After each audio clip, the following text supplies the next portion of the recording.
Yo, the largest central bank in the world just exposed that no matter how badly they destroy your money, they can never be fired.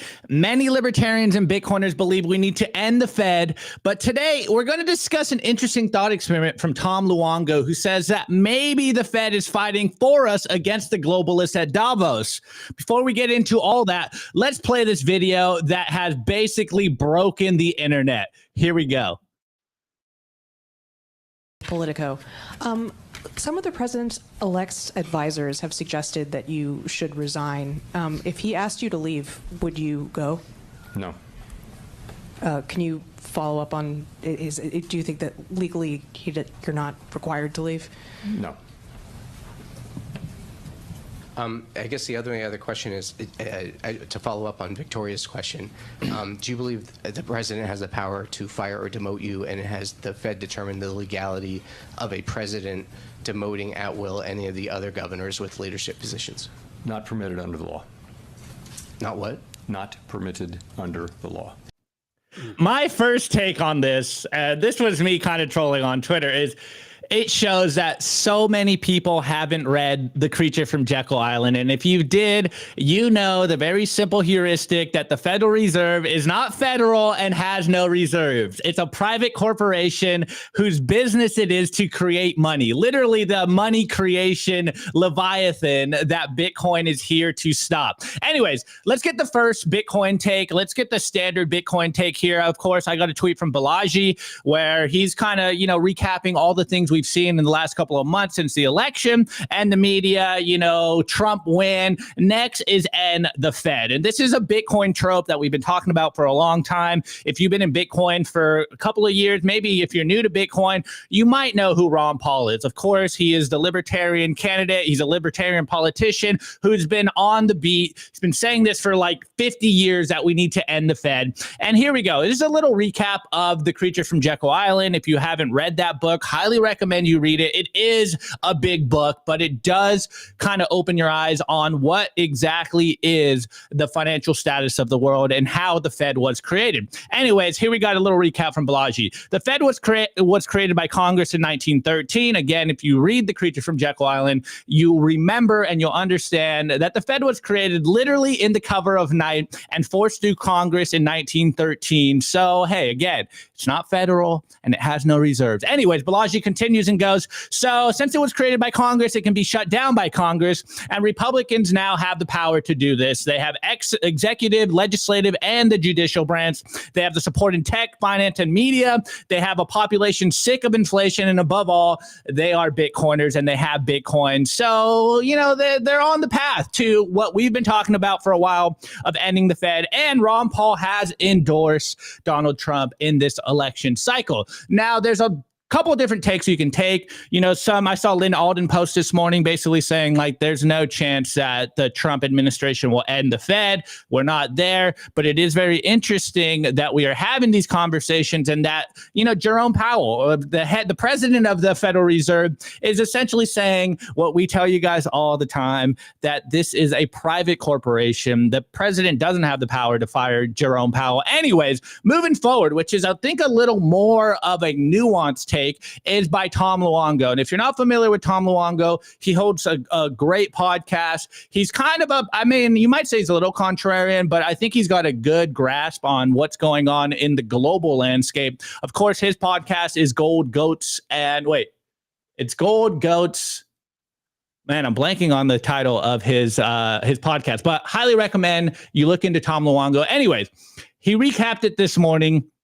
And this is his take on it. I'm not going to read the whole tweet here, but this is kind of an interesting take. I've heard a couple other Bitcoiners talk about this. There's a meme going around on Twitter that, Daddy Jerome Powell is actually doing a good thing. So, and this is kind of Tom Luongo thinking. So, recapping a little bit of this tweet, here we go. Tom Luongo on Twitter. A lot of people are waking up this morning to force feed narratives of Chairman Powell saying he wouldn't step down if asked to by Trump. Now, going into this a little bit, he's saying that this was kind of a setup, and Powell's response wasn't a flex. It was a statement to Davos that the Fed doesn't work for them anymore. Its independence under Powell won the U.S. election. The commercial banks that Trump is going to activate to rebuild failed America, took a punch in the mouth as the Fed raised rates hard to drain the world. The howls you hear this morning are all in Europe, not China, not Russia, not Iran, the UK. They're in the UK and the EU.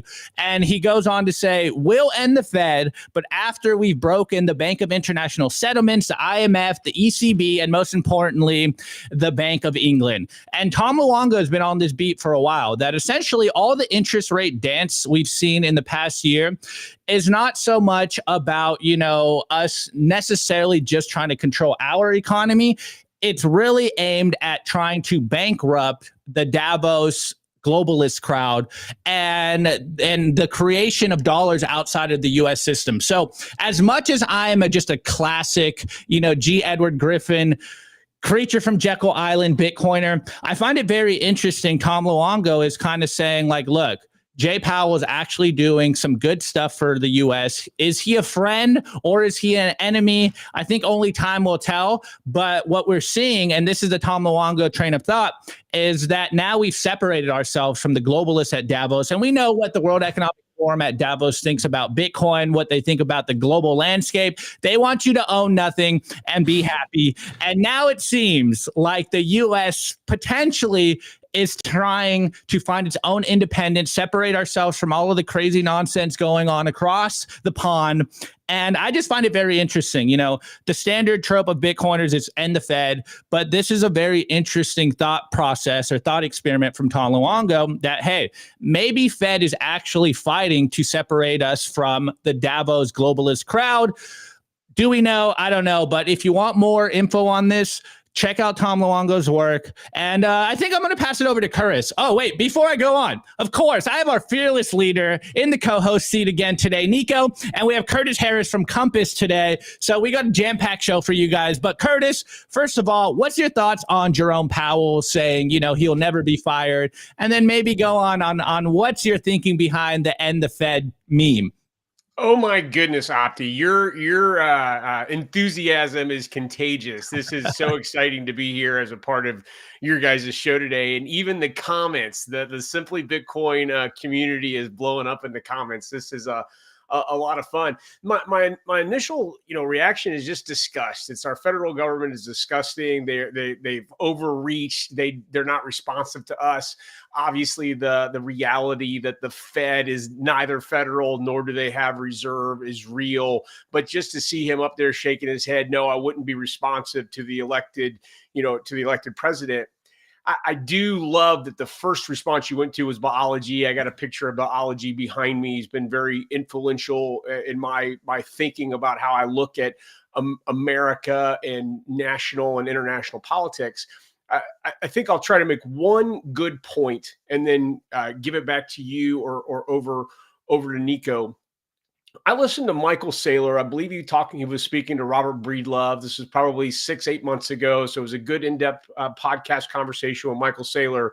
And basically you could hear Saylor saying in context is that we understand Bitcoin is looking to replace the dollar in a variety of ways, but we're never going to have a financial system that doesn't have all of these tools and functions. That it's not going to be all Bitcoin. It's going to be Bitcoin, and all these other things are going to be dramatically influenced by it. They're never going to completely go away. So as much as I'm a pleb, I'm a Bitcoiner, like in the Fed could literally be tattooed on me, I'm not sure that it's ever going to go away. And so maybe some of this is just positioning. The last thing I'd say is I wouldn't want to position against Trump, though. If Powell's going to get up there and say, oh, you can't fire me, that's backing Trump into a corner, and it'd be interesting to see what happens. Those are my brief thoughts. 100%. Love it, Curtis. I completely agree with you, Curtis. So, and then it's quite interesting. So I actually tweeted this out yesterday, completely coincidental. This is the most viral tweet I've ever had. 2 million views, less than 24 hours, 46,000 likes. And I just asked a very simple question, and it seems like it resonated with some people. Wait, so if the chairman of the Federal Reserve can't be fired and isn't elected, who is he accountable to? I mean, it's a pretty important question.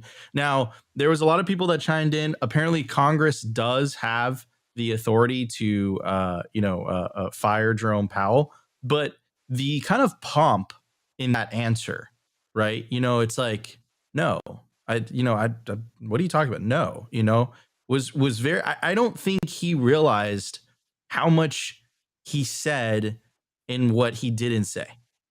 It was quite revealing. And I agree with Curtis. I don't think right now, in terms of the Overton window, it would be socially acceptable or popular for most of the American, electorate to, go along with ending the Federal Reserve. However, I think with Trump getting elected into office, the Overton window has shifted dramatically in the last year in terms of Bitcoin policy, talking about a potential strategic reserve. Trump is talking about ending the federal income tax. Trump is talking about ending capital gains taxes on Bitcoin. I mean, talk about moving the Overton window. And here's the thing. The federal income tax was introduced the same year that the Federal Reserve was established in 1913. So I think once you start going down the rabbit hole of the federal income tax, it leads to the Fed, right? So, Elon is talking about, potentially rolling out this, what he calls DOGE, the Department of Government Efficiency.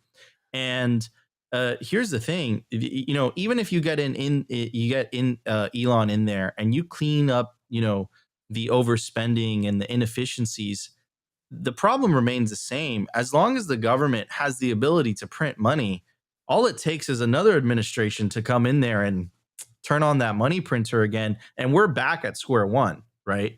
So I think the Overton window is shifting. I agree with Curtis. We're not there yet, but it's definitely moving in that direction. And I would not be surprised if this whole end the Fed talk starts to become kind of mainstream in the next decade or so. I mean, Elon was discussing the idea of having Ron Paul join him on the Department of Government Efficiency, and we all know how Ron Paul feels about the Federal Reserve. So I definitely believe that the Overton window is shifting. Anyways, I do want to give a shout out too. We just broke 1,000 live viewers between YouTube and X. So if you guys are enjoying the show so far, make sure to smash that like button. You're listening to Simply Bitcoin Live. Opti's in the host seat today. I'm co-hosting. And of course, our special guest today is Curtis from Compass Mining. Anyways, before we start the show, I do want to give a special shout out to Simply Bitcoin's lead sponsor. Simply Bitcoin would not be possible without our partners, and we're very, very picky on who we choose to partner with. I want to tell you guys about Bitcoin Well. Bitcoin Well is the best place to build your automatic self-custody Bitcoin stack. Buy real Bitcoin, enable your independence with the fastest and safest way to buy Bitcoin in Canada and the USA. To get started, scan the QR code on your screen. It'll take you directly to the Bitcoin Well website. Also, they just announced Bitcoin Well Infinite. Bitcoin Well Infinite is a white glove service tailored for people who want to buy $50,000 worth of Bitcoin or more. I will personally connect you with one of the Bitcoin Well representatives. All you got to do is send me an email at nico@bitcoinwell.com. It's a completely white glove service. So if you're tired of, buying your Bitcoin on Coinbase and you're just dealing with robots, Bitcoin Well Infinite, you will deal with humans to walk you through purchasing large amounts of Bitcoin. Also, every time you buy Bitcoin on Bitcoin Well, you earn Bitcoin Well points, and you could redeem those points towards the Bitcoin Wishing Well contest, which we're going to do for you guys live right now. Get your Lightning wallets ready. First person to scan the QR code wins 500 sats. All right, everybody, let's get to the numbers. We have a lot to talk about today. Let's check it out. Here we go.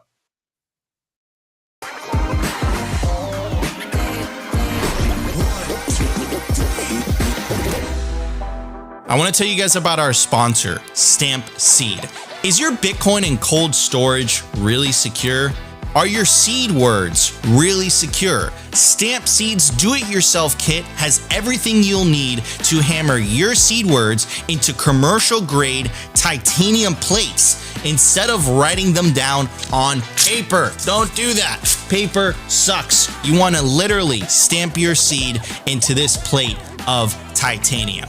Your words are actually stamped into the metal plate with this hammer. So once your words are in, they aren't going anywhere. No risk of the plate breaking apart and your pieces falling everywhere. Titanium stamp seeds will survive nearly triple the heat produced by a house fire. They are also crush-proof, waterproof, non-corrosive, and most importantly, because this is generational wealth, time-proof. All things that paper is not, allowing you to hodl your Bitcoin for the long haul. I mean, here is the plate that they crushed. They put in water, they put a blowtorch to it, and as you can see, the words have survived. Stamp your seed on Stampseed. And you can use promo code SIMPLY to get 15% off anything on their store. Head over to stampseed.com today. All right, everybody. Let's go, boys and girls. Use the QR You, code. hey, you handling? Use the QR code on your screen right now, and you can use promo code SIMPLY to get 15% off anything on the stampseed.com website. Opti, it's all yours. Let's go. Okay, guys, we are over here, of course, on Clark Moody's dashboard. One of the best dashboards out there. The current Bitcoin price is currently at $76,300. The sats per dollar, aka how much the dollar is worth in Bitcoin, aka how much Bitcoin you can buy in a single dollar, is currently 1,311 sats, and the current block height is 869,458, and the market cap in fiat terms, in dollar terms, is $1.51 trillion for Bitcoin, and the Bitcoin versus gold market cap. Look, it's still inching up a little bit, guys. It's at 8.09%. We're almost at 10% of gold's market cap. So much room to run in the hard money game. And of course, the total percentage of Bitcoin that will ever be issued is currently at 94.18%, which means 19.7 million Bitcoin are currently circulating right now. You might want to get some just in case it catches on, boys and girls. All right. This next video, guys, this is a topic that Nico and I talk about here on the show constantly. That the fundamental question you need to ask yourself, I think, before you fall, like, besides just seeing the Bitcoin price go up, when you really fall down the rabbit hole is when you ask yourself a fundamental question of, wait, what is money? What is this that I work and I slave over for? Like, what am I getting paid in? What are the actual mechanisms going on with the money that I use, the currency that I use? And once you ask yourself that question of what is money, you're never coming back to the fiat system. You're a Bitcoiner. Once you have that epiphany moment, you are a Bitcoiner. Well, we got a clip here, which is very interesting. This is the former CEO of Sotheby's, which is, of course, a big company about art and value. And this guy just fell down the rabbit hole. I think it was like a year or two ago, but he asked himself the fundamental question of what is money? And now he's coming out as like, this is why I'm a Bitcoiner. So couple of things here. Of course, ask yourself what is money, and you're never going to go back to fiat dollars. And two, it is never too late to start and become a Bitcoiner. So let's play this clip here. Let's see his thinking here, and let's see how quickly you can become a Bitcoiner if you ask yourself the question of what is money. Oops. I can sell you a $20 million painting, but I can't tell you why a piece of code is money. That's an interesting paradox. So that was the journey. And so I dove deep and began to question what is money exactly? I thought it was currency. I was wrong. And then what creates value? Why do things have value? What is it about us that ascribes value to things? And then I literally went down a rabbit hole, and it's actually not too far off what Michael Saylor or some of these people talk about, do 100 to 1,000 hours on it, and you really dive into podcasts and dive into the books and ask yourself, go on an intellectual journey about what does all this stuff mean and why is it important? And then there's startling insights that I have now at age 59 that I didn't have at age 57 that came from this journey. You want an example? I didn't realize that if the average year the money printer goes, call it 8 to 10%, even in the Western countries, even in the OECD nations, and the average return on the S&P 500 is, call it 9-ish%, including dividends, maybe 9.7, maybe a little less, that it means that all of the work of the S&P 500 all of the value created there is actually the money printer. That to me was startling. I mean, to think about that, the fundamental notion that in a closed system or even an open system, when you're printing money at the rate of 8 to 10% a year, everything is losing value, and the things that appear to be gaining value are not gaining value. They're just keeping you even. So you can put all your money in the S&P 500 and you're not gaining any relative wealth at all. Absolutely incredible. Guys, this guy is literally was the former CEO of the auction house for all the richest people. We talk about this constantly. You know, if you can't save in dollars, then you start looking for alternative means to store your value. And one of those is, of course, art. And we're seeing that there's billions of dollars of capital going into art to store their value. And here we are as Bitcoiners where we're just like, hey, man, like, just start buying and saving in Bitcoin. This is the way. But it is very interesting that he was even asking himself, like, wait, what is value? I literally sell you art to maintain your purchasing power as a store of value. And even these incredibly smart people don't understand money as well as a lot of Bitcoiners do. And we talk about this constantly, that once you change your operating system to a Bitcoin standard and you look at the world through a Bitcoin lens, you start to understand, wait, where is the undervalued assets out there in the world? Where is the best money in the world? And of course, we're Bitcoiners. We think it's simply Bitcoin. But it is also very interesting that he did mention Michael Saylor himself.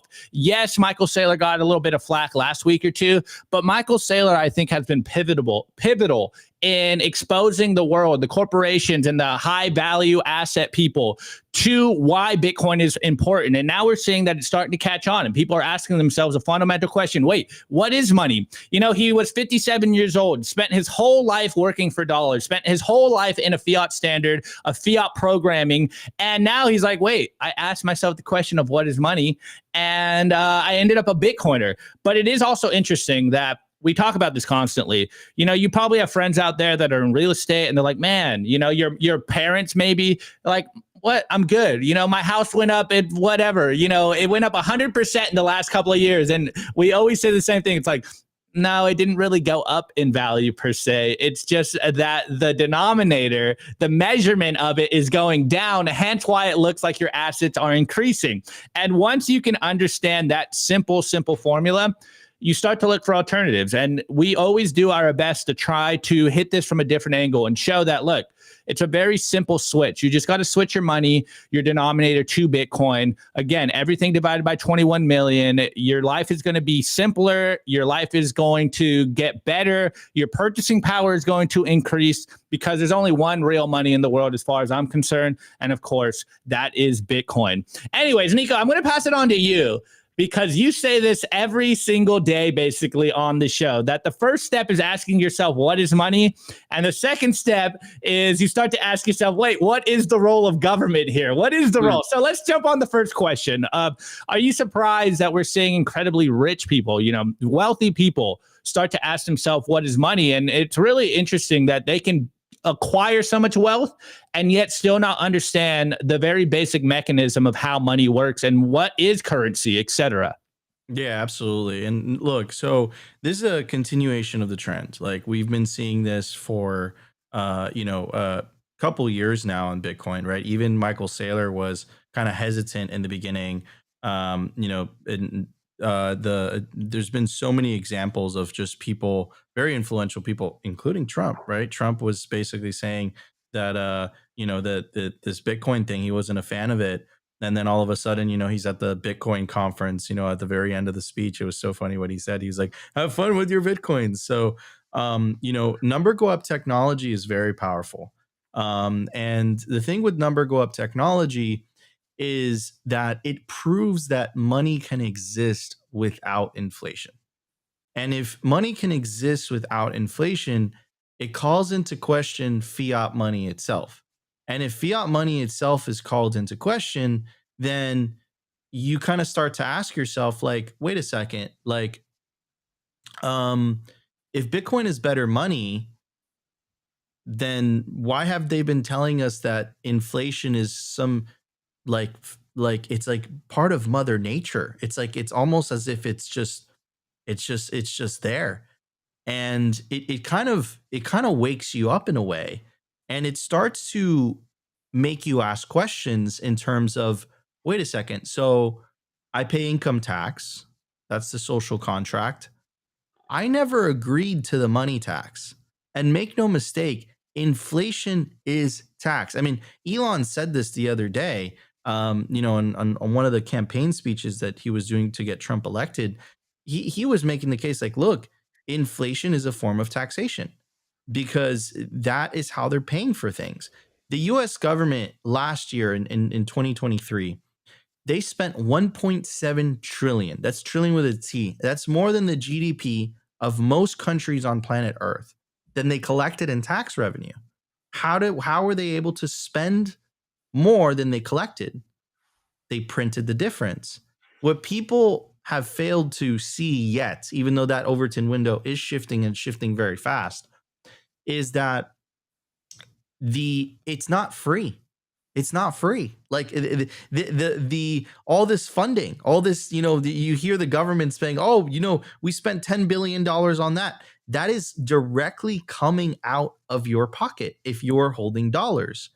The thing about Bitcoin, though, if you're holding Bitcoin, it actually highlights the fact that not only can money survive without inflation, but it also highlights the fact that the world should actually be getting progressively cheaper as time goes by, as you see increases in productivity due to technology. I mean, this is the case that Jeff Booth makes in the book, The Price of Tomorrow. Bitcoin is the only money, the only unit of account that is properly reflecting that. With fiat, I mean, Saylor puts it beautifully. He says, if you're saving and earning in fiat, it's like you're literally holding a melting ice cube in your hand. And this is precisely why Michael Saylor, when he adopted a Bitcoin strategy, is outperforming the rest of the S&P 500. Microsoft released a press release the other day where they were asking their investors, should we invest in Bitcoin? Because we're a software company.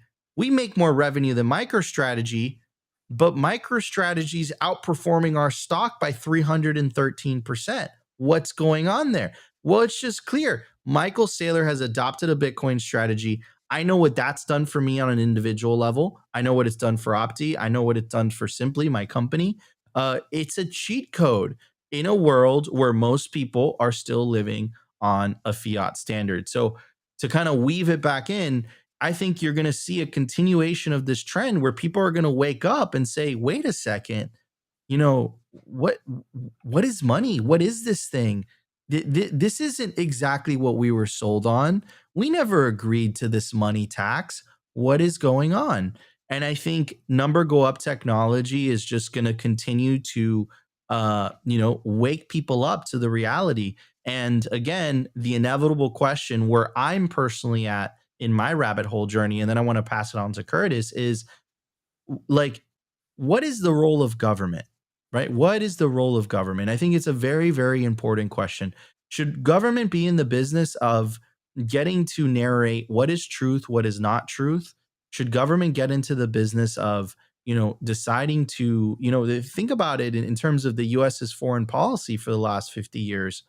It's been endless wars. And then how are they able to pay for those wars? Printing money. They can't pay for those wars via direct taxation. So again, it kind of calls into question, like things are radically going to change, in my opinion. And I think it's going to be for the better. And I think individuals are going to really, really benefit from this. I think Bitcoin is middle class money, in my opinion, because fiat money disproportionately affects the lower and middle classes the most because they don't have the means to save in assets. So Bitcoin, I think, is for the middle class. And I think more and more people are going to wake up to that reality as number go up does its thing. Curtis, I mean, are you surprised to, hear these words from another, influential, powerful person, successful person? It's not surprising to me. Is it surprising to you? Are you seeing things on your end? Are you seeing this trend? Well, the I mentioned in my first comments how excited I was to be here and Opti's contagious enthusiasm. Another thing that's contagious in this conversation is your guys' just core Bitcoin fundamentals. This is an incredibly comfortable conversation to be in. Nico, I think you mentioned that we're going to see more of this. This is what global adoption looks like. I don't fault him. I'm not mad at him, but I can see in that video and know from his esteemed position that he stands closer to the money printer than I do.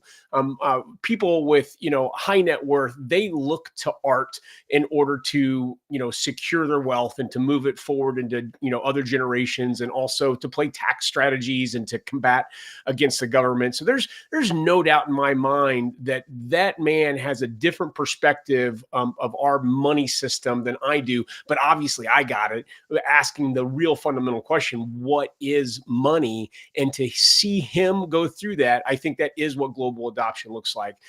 Nico, you mentioned Michael Saylor and the his melting ice cube theory. That's really one of the reasons that I was here. My background was construction, civil engineering, zoning, land use, regulatory approval. I used to be a suit and tie guy in front of city commissions. I was really at the top of my career. I loved what I did, but we got a bunch of kids. I was being crushed by inflation, personally crushed by inflation. One income family, I couldn't pay for braces and I just couldn't figure it out.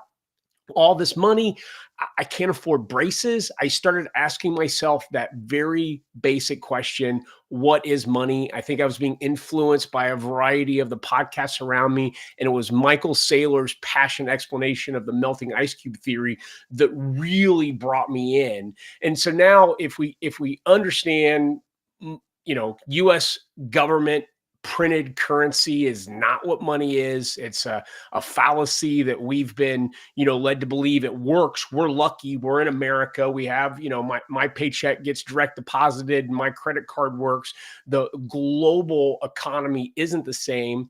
But if we get to the point where we know that the money's broken, and now we get into a bigger question is, what is government? Wow, that is a profound question. I do see, and we just saw the election. We saw, Elon and Trump and, fire Gensler. We saw a left-right divide over Bitcoin that I wish wasn't there. I wish that there wasn't that, liberal conservative divide over Bitcoin. I do see some of that. And it also feels like hardcore Bitcoiners are very interested in reduced government and shrinking government, less government interference, less money printing. And so I think I own smaller government as a part of my core ethos, but I do think that could just be a part of Bitcoin culture. What has your guys' experience been? You interact with this audience daily. I think Bitcoiners are, by their nature, small government fundamentalists. Yeah, I mean, so I think I think and you said something very, very important, Curtis, and I want to echo that, right? Which is Bitcoin is a technology, it's a neutral technology, it's for everyone. It should not be partisan.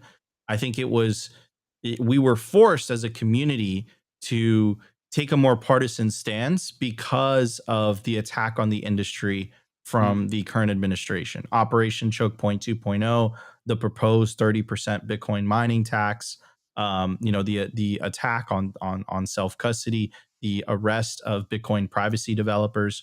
So, it kind of forced us into a corner to have to fight back. And I do want to give credit where credit is due to all the organizations, whether it's Bitcoin Policy Institute, Coin Center, Coinbase actually did a pretty good job in terms of lobbying in Washington, to really kind of, fight back against this overreach. So I don't think it's I don't think it's that Bitcoiners are necessarily inherently against big government. I think Bitcoiners are very vocal against government overreach in regards to their ability to take self custody of their Bitcoin and use Bitcoin as a form of savings.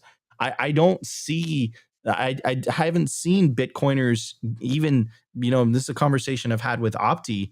I haven't seen Bitcoiners even care about politics. In fact, we got a lot of pushback when we started talking about politics because we were forced to um, uh, from the audience, because they're like, I'm tuning into this to hear about Bitcoin. I'm not tuning into to hear about politics. Now, in that regard, there are some libertarian ethos and ideals into Bitcoin, because I think the very idea of sound money, I think the very idea of kind of Austrian economics, I think the very idea of taking away the government's ability to kind of debase the currency and kind of have this top down centrally planned type of economy. I think you can definitely make the case that that is more kind of libertarian, that is more like Austrian economics versus Keynesian economics. And I think that there are some similarities there.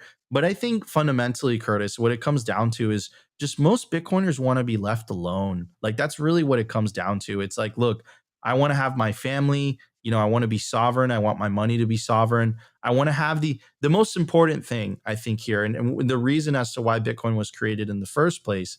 And you feel this the most if you're in the younger generation, specifically millennials and Gen Zers, that we are poor. Our generations are poorer than our parents, right? So Bitcoin was born out of the 2008 financial crisis. It says in the Genesis block, chancellor on the brink of the second bailout for banks.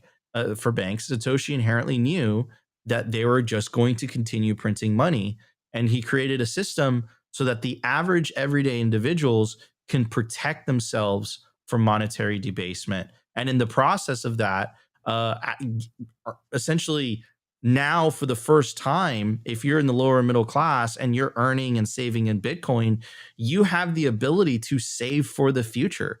That's beautiful, right? And I think that's really what it comes down to, rather than the traditional, what I call fiat politics of the left and right, of these both opposing political parties really fighting over who gets to control the money printer. That's my opinion.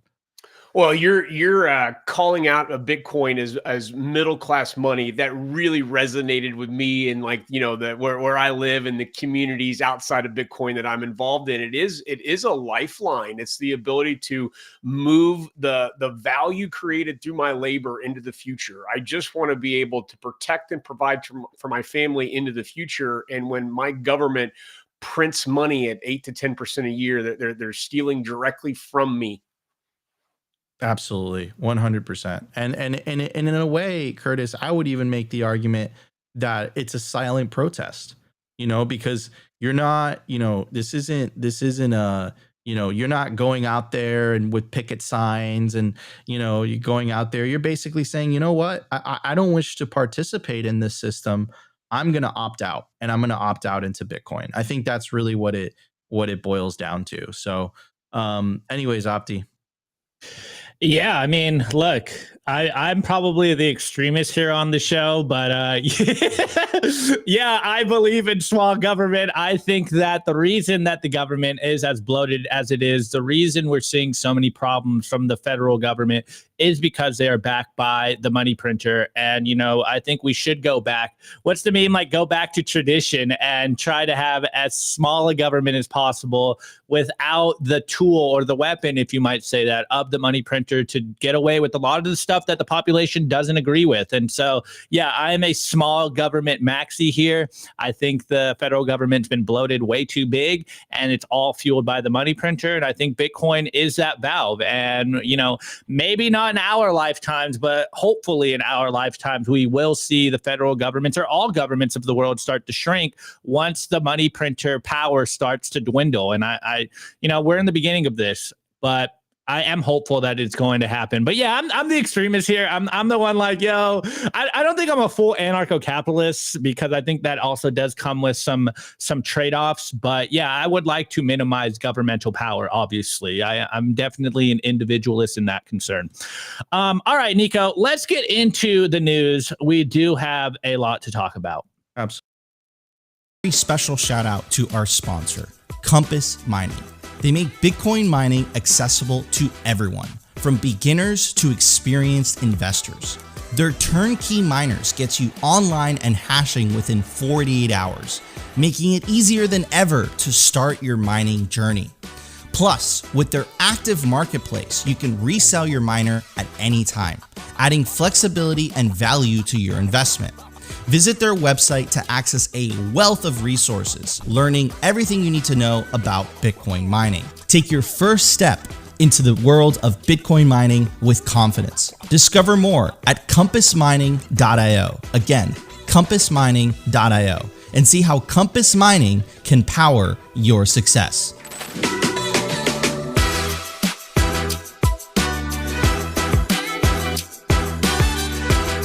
I want to give a shout out to our sponsor, Foundation. It's self-custody done right. They built a premium grade hardware wallet called Passport right here in the US, and it integrates seamlessly with their free app called Envoy.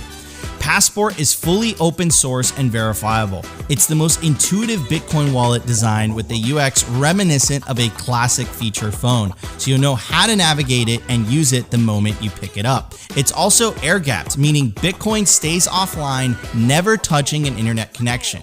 It's Bitcoin only, open source verifiable, air-gap security model, gorgeous design craft, premium grade materials. Get your Bitcoin off exchanges and into your own hands in just a few minutes with Passport at foundation.xyz/simply. Get peace of mind for your piece of Bitcoin. Let's go. Oh man, sorry. Chad's cracking me up. Chad's killing it. All right, guys, get yourself a Passport by Foundation. Ooh la la. They're so pretty. They're so simple to use. Completely open source, guys. This is. I'm gonna buy a bunch of these for my family. You know, it's Christmas season coming up. I got to make sure my whole family's secure. So. Passports all around. We're making sure we buy some passports. Scan the QR code right here. Use the promo code simply. All right, guys. One quick update, just because I think it would be remiss if I didn't talk about this on today's show. But yesterday, remember yesterday I talked about the ETFs in the news as well. They had an incredible amount of inflows. Well, today, actually, rather at the end of the day, it became very clear that Bitcoin is by far the best ETF launch ever. And so BlackRock's Bitcoin ETF has now surpassed its gold ETF in assets in just 10 months. I think that's more signal of what we've been talking about, that institutional capital, like the meme institutions are here. They are here and they want Bitcoin. They are going, head first into Bitcoin. So you can see the numbers here. The BlackRock ETF just passed, what is this, 33 billion. And the gold ETF, their gold ETF is at 32.9 billion. So those numbers are only going to increase. I just wanted to touch on that real quick. And another news story that I'm updating you on is we did a video, I think it was Wednesday, about ever since Trump got elected, that the global hash war, the global race to adopt Bitcoin is starting to take hold. And now everyone has to take Bitcoin seriously. Now, I'm not going to play this video for you guys because, I don't speak Chinese. I don't think our audience speaks Chinese. But there is a clip apparently going around from the China's Central TV talking about the Trump announcement of the Bitcoin Strategic Reserve Stockpile. And so you can see that the trend is waking up. And here we have a Grok, summarization of this. And shouts out to Nolan for doing a clip of this. And his tweet just goes, just think about it. Trump's strategic Bitcoin reserve trended in China and caused it to trend globally. There's no way you're bullish enough. And we literally said this Wednesday. What's the meme, Nico? Get your Bitcoin news, get tomorrow's Bitcoin news today. Once you understand how the game theory plays out, things become a little easier to predict. Anyways, here's the Grok summarization of this. Headline, Trump's crypto strategy sparks international interest. Following Donald Trump's recent presidential election victory, reports from Chinese media outlets, including China's Central TV, have highlighted his campaign promises to position the United States as the global leader in cryptocurrency. These reports mention Trump's intention to make the U.S. the world's crypto capital and to establish a strategic Bitcoin reserve, aiming to significantly influence the global crypto dynamics. The validity and implementation timeline of these promises still remain speculative, but it's happening and the conversation is happening. I literally said on Wednesday that since Trump got elected and this Bitcoin strategic stockpile is seemingly becoming a reality, that every other nation in the world a la China, a la Russia, they all have to take Bitcoin very seriously now. We all know 2021 got stopped because of the China Bitcoin ban, or at least that's kind of our theory here on the show. But we've also seen that in recent times, China's kind of, tiptoeing back in. There's a Hong Kong Bitcoin ETFs. And then further, we've seen that Russia now has legalized Bitcoin mining. They're talking about, hey, you can use Bitcoin in our country. So you can see that the global Bitcoin race is taking off. And so, hey, look, the U.S. has, about a month or so to implement this Bitcoin Strategic Reserve Stockpile. Of course, there's a lot of conversations of the actual technicalities of how this is going to play out, whether Trump is actually going to fulfill on his promises. Cynthia Lummis came out yesterday and reaffirmed that they are trying to do a Bitcoin Strategic Stockpile. So there's still a lot of uncertainty surrounding the U.S. and whether they're going to adopt Bitcoin, whether it's even a good thing. But you can see that the conversation is happening now. And China, for all how many obituaries has China had? Like 180 something times they banned Bitcoin. And now, since the US is at least talking about it, it's becoming almost a real thing. Every country in the world now has to take this idea, a Bitcoin strategic reserve, a Bitcoin strategic stockpile, very seriously. And we know the numbers here. The U.S. holds around 210,000. China holds around 190,000 Bitcoin. So it really is, winner takes all here. Yes, El Salvador made Bitcoin legal tender. Yes, they have a Bitcoin strategic stockpile. But let's not forget, their GDP is 32 billion. That's not even in the top 100 of big corporations in the U.S. So once we see one of the big GDPs, one of the larger nations in the world, really take Bitcoin adoption seriously, there might be too big of a head start to turn the ship. And it's becoming very interesting that you're seeing this play out. It's not just us Bitcoiners speculating. They're talking about it. You see this hitting China's television network. So the Trump announcement, the Trump election is starting to make waves. The Trump effect is in full effect. Trump pump happening soon. We're looking like it feels so good winning. What was the meme, Nico? You're going to get tired of winning so hard. I'm getting tired, not just for Trump, but I'm just getting tired of winning so hard as a Bitcoiner. We're able to predict the future. The price is pumping. We're in price discovery mode. Man, it feels so good being a Bitcoiner. If you're new to the show, you need to start stacking Bitcoin very seriously and aggressively. If you've been around for a while, you're like, yeah, I know. I knew this was going to happen. But, here's some more validation here. We're winning so hard. Anyways, let's pass it to Curtis because I see you laughing, having a good time over there. What's your thoughts on the fact? Let's do the Trump Bitcoin Strategic Reserve announcement and that it's making global interest. It's trending globally right now. So, man, are we going to see this happen in the U.S. or will another country kind of leapfrog us and announce their own Bitcoin Strategic Reserve strategy? You see me laughing out of just giddy enthusiasm for being around you, Opti. I do not have enough Bitcoin. That's what my overall issue is. I think it is game theory. It's exactly as you've laid it out. If other countries believe that the United States is going to pivot its financial system and develop a Bitcoin strategic reserve, they have to do the same thing and, as fast as we do or at the same time. So you would certainly expect, Nico mentioned it earlier, is NGU, right? Number go up. I think that, I saw in the comments a dollar cost average and stay solvent. We all need to just continue to get more Bitcoin because there's going to be a point when it'll be outpriced and we won't be able to afford more of it.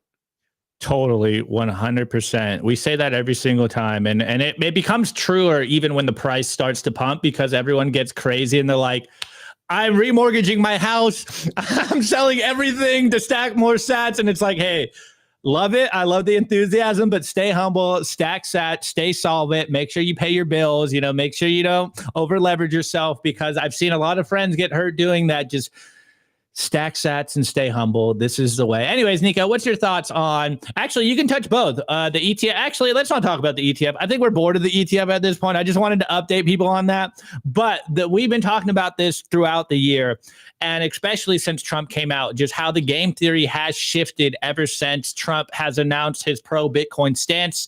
We've seen it on the left and right aisle, and now we're seeing it on the nation state level. It's heating up, man. 2025 is going to be explosive. Maybe the bull run's going to last longer than 2025. I don't know. Super cycle? Are we hearing super cycle? I don't know. Anyways, Nico, what's your thoughts? Yeah, I mean it's surreal. But first, I do want to give a shout out to the 1,500 of you guys watching live between YouTube, Rumble, and X. So make sure to smash that like button. Really, really helps with the algos. I mean, let's see if it happens. I give it there's a poly market. Did you know that, Opti? There's a poly market odds on it right now. It's at 27%. No. So, and the reason for that is Trump has for anyone who doesn't follow American politics. So Trump has a slight majority in the Senate. Looks like it's going to be like 53 Senate seats. And he has a slight majority in the House. So you need 218 seats to have a majority in the House. He's going to have it's estimated he's going to have about 222. In the House, all you need for regulation to get passed is a majority. In the Senate, however, there's something called the filibuster. And what tends to happen is if the opposing political party doesn't agree with a certain law, they can filibuster it. And you actually need 60 votes to overcome the filibuster. The Republicans only have 53. So, that's all kind of intended to protect the minority when the majority is in power. So it's Trump is not going to be able to pass legislation without some type of collaboration with the Democrats. Now, the good news is that the Democratic Party as a whole is not monolithic, and there are Democratic senators that are pro-Bitcoin. And there is actually a piece written by Trey Walsh. Trey Walsh is the host of the Progressive Bitcoiner podcast, and he made the case that the Democrats need to accept Bitcoin and adopt Bitcoin in order for the party to survive.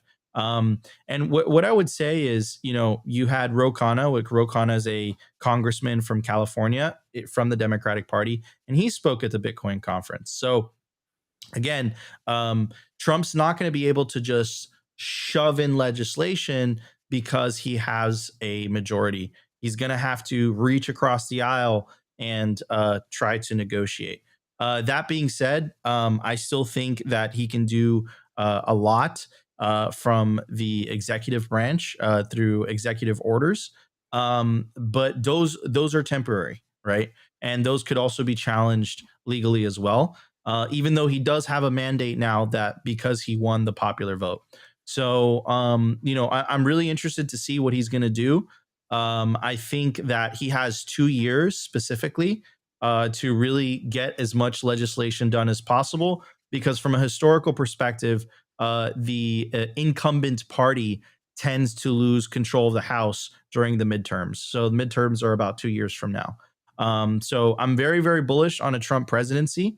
I think it's going to be very positive in terms of getting the executive branch and the judicial branch of government off our backs, which is great. It's going to give us breathing room for the next 4 years, which is very, very bullish. But in terms of legislation, which is what is going to be needed in order for a Bitcoin strategic reserve, I agree with the poly market ads, 27%, because he's going to have to reach across the aisle. He's going to have to convince 7 Democratic senators to sign off on that bill, right? So, Curtis, I see you. I'm not incredibly bullish on the United States government doing anything, even with Donald Trump and the Republicans having control of both houses. However, I'll put beside the Bitcoin Strategic Reserve, Trump is not alone. Senator Lummis is. She gets this inherently in her heart, and she is championing it as a massive and real cause. And she has bipartisan support with Senator Gillibrand. I think that if you have the support of the president and of the House, I think that the Senate is completely capable of coming along. So I'm optimistic. I haven't seen the poly market, So yeah, and I agree. There is support, but what's really there's something beautiful about this, Curtis, is that we're going to find out which senators are opposed to the Bitcoin movement.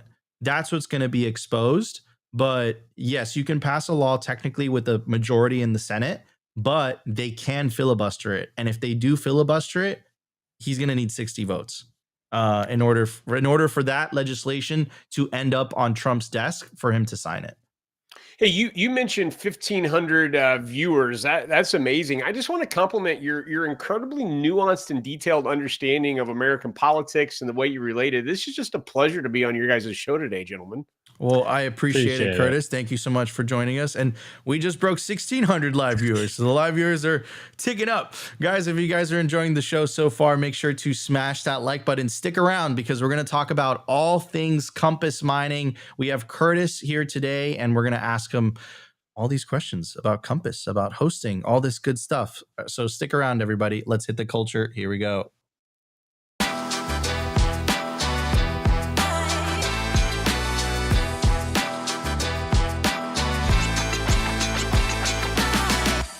All right, everybody, I do want to give a shout out to our sponsor, The Orange Pull app. Stack friends who stack sats. The Orange Pull app is a great resource for when you're on the go. So let's say you're traveling, you're going to a new city for a conference. Let's say the conference is only 2 days, but you're there for 7 days. What do you do those other days? You pull up the Orange Pull app, has a really clever geographical feature, and it will show you the Bitcoiners that are near you, and it gives you the ability to send them a message directly so that you can connect with them. It's also the #1 resource for Bitcoin only events. So if you're traveling, you're going to a conference, perhaps you've been in your city for a while and you just don't know any Bitcoiner events near you, the Orange Pull app is for you. So to get started, scan the QR code, check the link in the video description, and join the 13,590 Bitcoiners that are currently on the app. Has it also a really clever filtration system. So you will not find spam on the application. You'll only find fellow Bitcoiners. All right, everybody, let's start off this conversation with Curtis. Curtis is with Compass Mining. Compass Mining is one of our partners. Like I said, we're very, very picky on who we decide to partner with at Simply Bitcoin. And the mission of Compass Mining is to get everyone can mine Bitcoin. That's what Compass is all about. It's kind of like a turnkey solution. If you're interested in mining Bitcoin, a lot of people understand, specifically now, not so much in the early days. Mining is very energy intensive, and what tends to happen is if residential energy costs. Oh, sorry, Opti. Can you bring that up again? Mining is very energy intensive. What happen is if you mine at home, you're not going to get industrial rates for electricity. You're going to get residential rates. Those are significantly more expensive, especially if you live in certain states. I live in Florida. It's about 12 to 14 cents.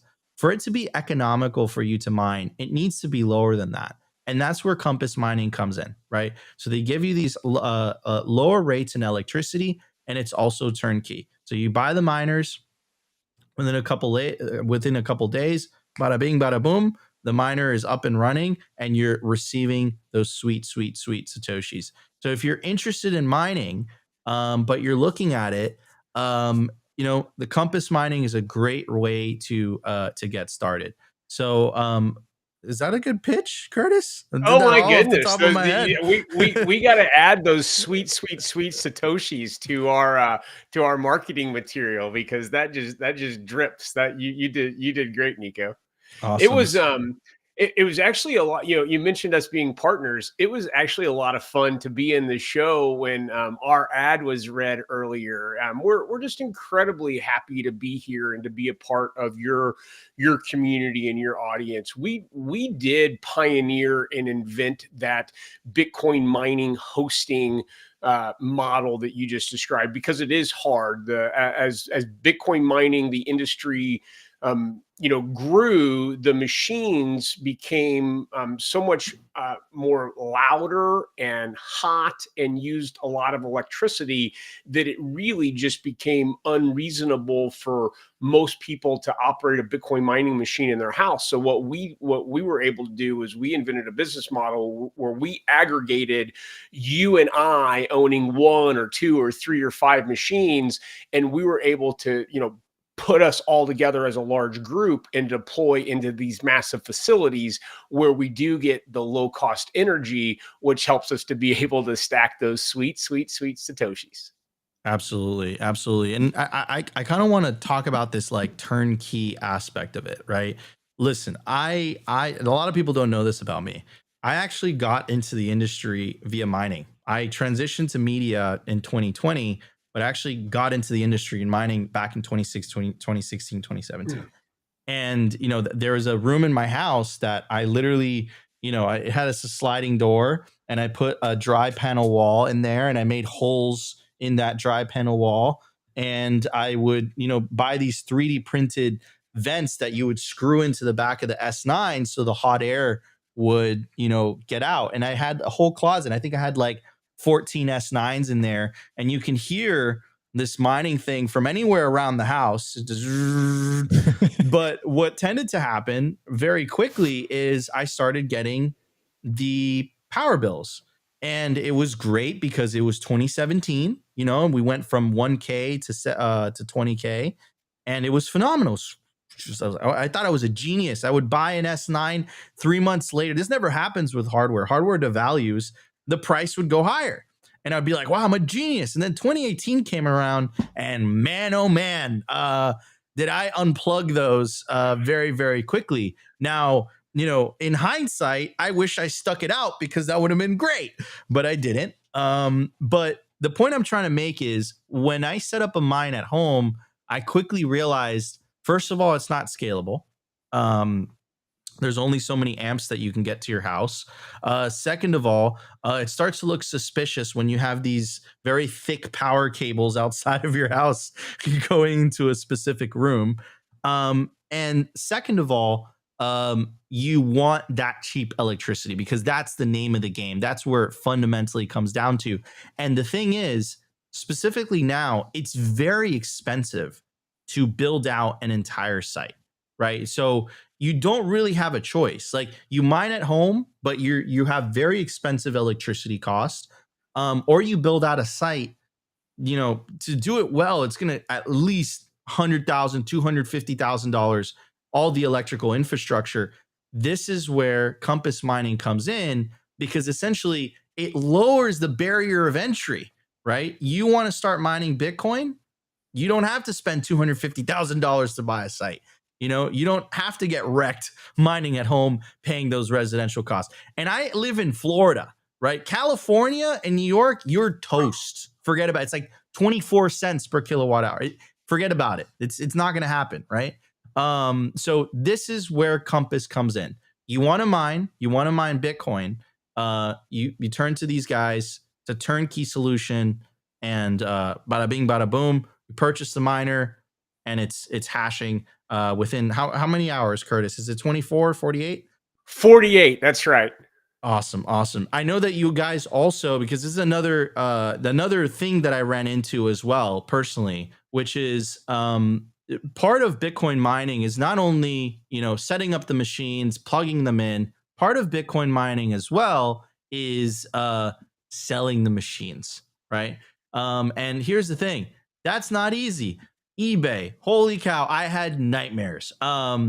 You guys have an incredible marketplace where it makes it incredibly easy to sell the machines whenever the client wants to. And the client doesn't have to get their hands dirty. They don't have to do anything. It's just they go to the marketplace, they sell their machine. They could buy the machine. Could you talk a little bit about the Compass Mining Marketplace? And Opti, if you can, could you pull that up so everyone could I got it right here. I will talk about it. I hope we actually get a chance to talk more about several things. I'm excited to hear about your mining with S9s back in 2016. I mine at home. I repurpose the heat. I pay for more expensive electricity. Us Bitcoiners are ruthless. We'll do crazy things, but Sailor says, to buy Bitcoin, to mine Bitcoin, and to invest in Bitcoin mining companies in that order. So, I always start with, if you're investing in Bitcoin, you should be buying it, right? But then once you've already adopted Bitcoin as an ethos and you're looking, how do you get more? You're going to quickly discover that mining Bitcoin is often one of the cheapest ways to acquire Bitcoin. You can create Bitcoin at a lower cost than you traditionally are able to buy it at spot. And then there's the unique thing that probably this audience gets, is that when you mine Bitcoin, you're acquiring non-KYC sats. So when you're mining directly to your wallet, you didn't acquire that Bitcoin through an exchange. You didn't have to give any of your information to Jerome Powell or whoever the next president is. And I think that's really attractive. You're asking about our marketplace, which we invented that a couple years ago. It's actually just been a phenomenal tool for our customers for onboarding and offboarding from different generations of machines. The idea that you can have a Bitcoin miner, an ASIC that's sitting there, it's running. It's been running in one of our facilities for a couple years, all the Bitcoin directly to your wallet. You've been paying a monthly electricity bill, but now there's a new generation of machine. It's more efficient. You want to upgrade your fleet. So what do you do with that old machine? Do you have us box it up and send it to you, and now you're going to sell it on eBay just the way you mentioned? No, you're actually able to resell that machine running in its existing place to a new customer. So now you're typically selling it for less. You mentioned sometimes machines do go up in value. We saw that on our marketplace 2 years ago. But right now, what you see is that you can go on our marketplace and buy a Bitcoin mining ASIC for a few $100s and dip your toe into that experience of starting to have those Satoshis come directly into your wallet.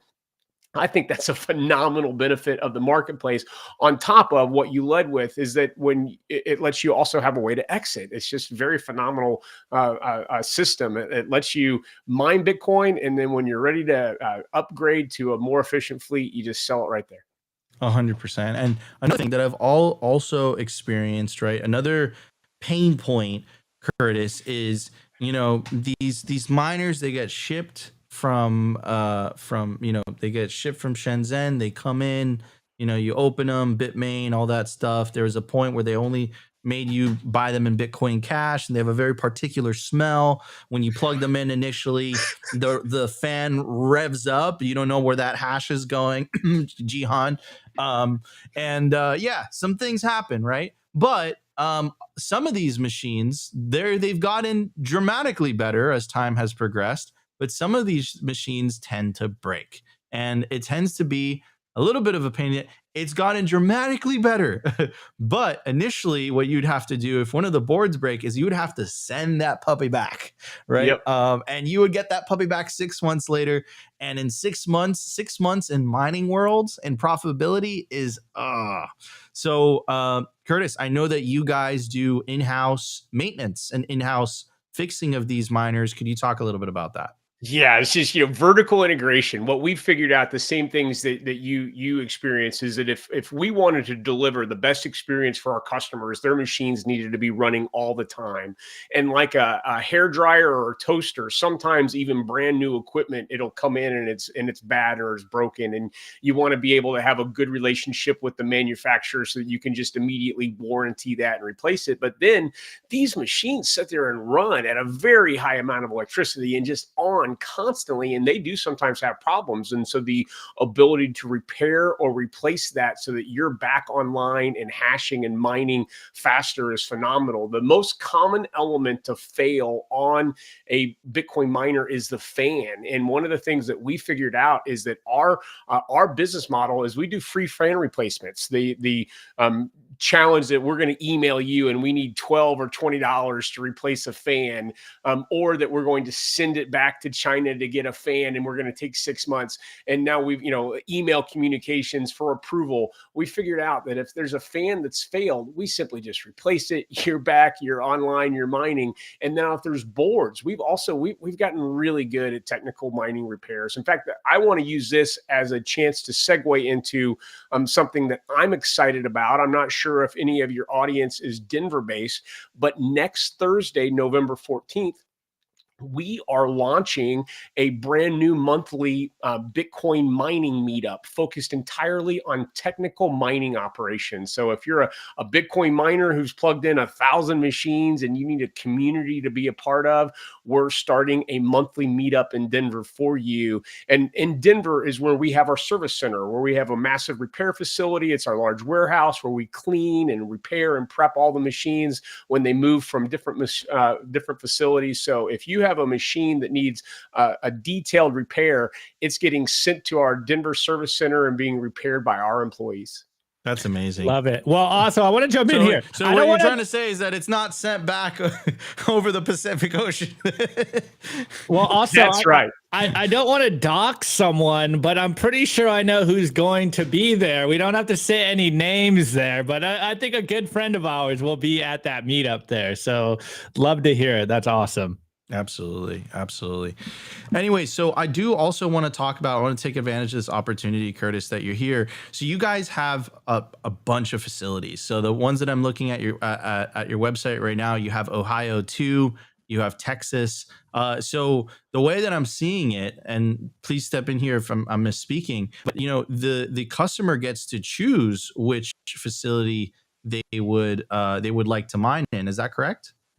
Yeah, that's right. So having, geographical just distribution so that you're not, locked all into one region. So, a storm comes through Florida and now there's not electricity and your mine's down, or there's a heat wave in Texas and now they had to curtail and you're not mining. So if you have the chance to have your fleet spread out across the country or even across the world or, different jurisdictions, it provides you a certain amount of stability.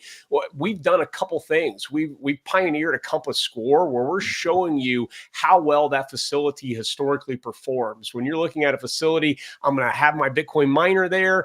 You're really thinking about, is it going to run? I think that's the biggest thing. Is that machine going to be plugged in, running, and Bitcoin coming into my wallet? So you look at a high amount of uptime and a high amount of utilization. Uptime is where it's always on, and utilization is there no excuses? Is it plugged in? Is it running? Is that slot being filled? Is my miner running? And so we're very transparent with all of that information on our website. It lets our customers just make informed choices, 100% about making transparent information available to our customers. That's great to hear, man. I love the freedom of choice, right? And the compass score is very, very cool. I love how you guys are rating the different facilities. Well, and we do that with machines also. When, every time a manufacturer comes out with a machine, they're always touting how efficient it is. But like sometimes you don't know how good a machine is until you've seen them through a few cycles and repairs, and translating all of that into a score so that our customers can just easily be able to say, hey, this one's a 97, this one's a 91. I'm going to pay a little bit better for a more efficient, higher performing machine. Yeah, absolutely. That's really cool that you guys put a lot of focus in that. Now, Curtis, I do want to ask you about something that you said earlier on, and I think that's something that people perhaps don't understand about in terms of what the benefits of mining is, which is this idea that you can get, which sounds so crazy, is because if someone told you it's like, listen, Bitcoin's at $76,000 right now. $77,000 right now, but there's a way for you to get it cheaper than that spot price. You would look at me and you'd be like, what are you talking about? Well, guys, the whole mining industry operates because of that. Do you think Bitcoin miners would plug in those miners if they were getting the same spot price? No, that's the whole point of Bitcoin mining. Like you're getting cheaper sats. That's the whole point, right? So could you talk a little bit about that, Curtis? Because I don't think a lot of people are aware about that, right? That mining is a way for you not only to acquire cheaper sats, but also acquire KYC sats like you were talking about earlier. Yeah, that KYC, I think, is one of the huge elements that hardcore Bitcoiners understand entirely. But the first concept that when you're mining Bitcoin, you're generally producing it at a cost that's well below spot is 100% right. There, you mentioned the Bitcoin mining industry. There's trillions of dollars of capital deployed into Bitcoin mining through sites and infrastructure and transformers, and then all the millions of dollars of machines. And the reason you're able to put that much capital is that there is a return there. And that is the difference at the cost you can mine Bitcoin versus the cost of spot Bitcoin. To speak plainly, because I'm a Bitcoiner, I'm a pleb, to speak to other plebs, you shouldn't have an expectation that you can come into the market one day and now you've made money on Bitcoin when you're mining. Mining is just like, buying Bitcoin. You need to be constantly in the market. There's going to be periods where the majority of your returns were all made in a 7-month period. But if your machines weren't up and running and fans fixed and boards repaired and they're just sitting there chiming during that, you're going to miss the majority of that value where you had an opportunity to create Bitcoin at a economically advantaged price. So what you've got to do is just constantly be in the market mining Bitcoin. And historically, you'll see, I think Marathon, a publicly traded mining company, if you see the price of Bitcoin today is at 77,000. I know this was last week, so it would have been in the 60s, but they publicly announced that their cost to mine Bitcoin is, roughly $33,000. So, half off. Yeah, it's I think that's where people really like. They don't, it's obvious, but it's not obvious to, because you know what it is, Curtis? It's that there's an entire infrastructure behind Bitcoin that if you are just a user, I have a deeper appreciation of Bitcoin because I got into Bitcoin through Bitcoin mining. So I see the infrastructure that is behind the Bitcoin network. And if you're just a user, you don't see that, right? But people perhaps don't understand, Bitcoin miners is the largest decentralized computing network in the world. So much computing power, people don't truly understand the scope of this, and people are asking, like, what secures your money? That that firewall of energy that is constantly hashing 24/7, right?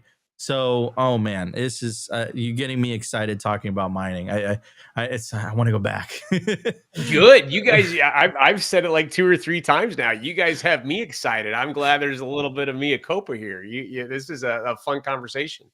So Curtis, we are getting to the top of the hour. We're on the verge of breaking 1,700 live viewers. Do you have any final thoughts for everyone watching about Compass, about what you're excited about in 2025, about any upcoming releases that you guys are working on? Yeah, I'll be brief. I'm incredibly thankful to be here. I'm also thankful that you've allowed Compass to come and stand in front of your audience and to be one of your sponsors. I know that you are highly selective. We're incredibly happy to be bringing our, Bitcoin mining, product and opportunity here. If you haven't checked us out, check us out. Go to our marketplace. I think you'd be blown away to see how easily you can be mining Bitcoin. The fact that you're mining the Bitcoin directly into your own wallet. There's no other custodian. There's no third party, and that there's a variety of price points. I hope that you'll check us out. If you're mining Bitcoin, we are highly competitive. We're good at it. It's tough to do in your house. If you'll evaluate us, we will win your business. As far as upcoming or exciting announcements, I mentioned the meetup. We're looking forward to that. We're going to be at a couple upcoming conferences. We'll be in Texas for the North American Blockchain Summit that's hosted by the Texas Blockchain Council, and then we'll be at Bitcoin Magazine's MENA conference in Abu Dhabi. I'm personally excited about that, and look for some exciting news next week. We've acquired our own site where we physically purchased the infrastructure instead of being partnered or hosted. So more to come, more vertical integration from Compass Mining. Thank you, Nico. Thank you, Opti. This has been a real pleasure. Well, thank you so much for joining us on the show. Guys, this was Simply Bitcoin Live. Wait, Nico, before you go, I think you're going to have to get the chicken handy every single day We now. broke it all They're, down. Yeah, they're we did break it all asking down. for it. Let me give context to Curtis though. So this is Satoshi the Bitcoin chicken. When I started Simply Bitcoin in 2020, the bull market was 2021. Satoshi the Bitcoin chicken would cluck every time the price of Bitcoin reached an all-time high. Well, ladies and gentlemen, we just broke 77K. So we're going to have to literally cluck the chicken every minute. We're going to have to cluck it. We're going to have to cluck Satoshi the Bitcoin chicken. Anyways, guys, this was Simply Bitcoin Live for November 8th, 2024. Your host for today is the legendary Optimus Fields. I'm your co-host, Nico, and of course, our special guest, Curtis from Compass Mining. Go check out compassmining.io today. Again, compassmining.io. Guys, if you guys enjoyed the show, smash the like button. Consider subscribing. Enjoy the weekend. We will be live from El Salvador on Monday. So go outside, touch some grass, enjoy the family. Love you all. See you guys on Monday. Peace out, everybody. It's brought to you by BitcoinWell.com, a Bitcoin-only platform on a mission to enable financial independence.